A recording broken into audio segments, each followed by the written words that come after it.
All right, so let's do 85 now. Again, finding a limit using the calculator, a skill you need to have. So let's go to y equals. If you're on a new calculator, I would hit alpha y equals, enter to get a fraction bar. If you're on an old calculator, type 3 cosine x squared, close your parentheses, divide by x. That should do it as long as you close those parentheses.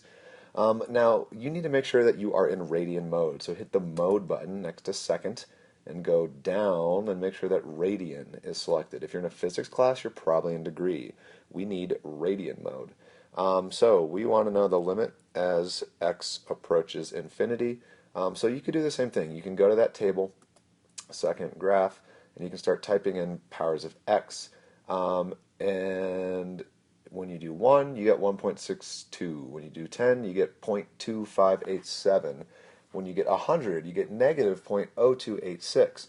When you get 1,000, you get 0.00281. And when you do 10,000, you get negative 1 e negative 4, which is scientific notation that says take the number negative 1 and then move the decimal 4 places to the left. And then when you do 100,000, you get 2.6 e negative 5, which means move that decimal 5 places to the left. So your number is getting closer and closer and closer and closer to 0. Smaller and smaller and smaller.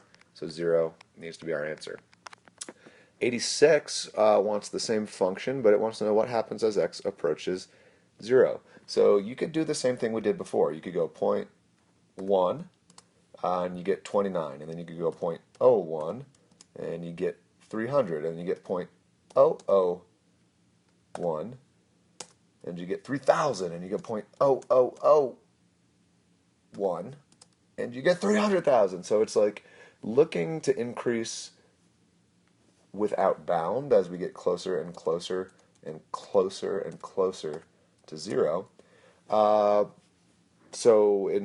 You might be tempted to say infinity.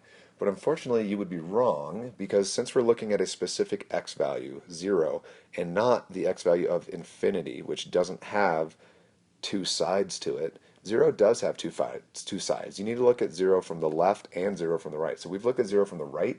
What happens from the left? So like negative 0.1.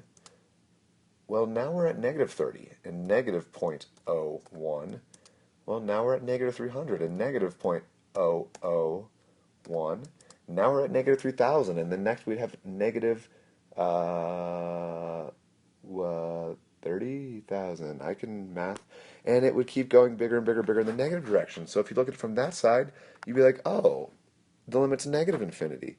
But no, if it's going to infinity from the right and negative infinity from the left, it means there's an asymptote where the behavior is going to opposite infinities, which means this limit doesn't exist. You could see that on your calculator. If we just hit zoom 6 and went to our calculator, you get a graph that looks like this. From the left, it goes squiggle, squiggle, squiggle, squiggle, squiggle down. From the right, it goes squiggle, squiggle, squiggle, squiggle, squiggle up.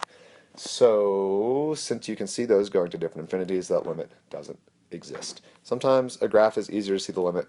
Sometimes a table is easier to see the limit. If you're using a table, just remember that you need to check both sides.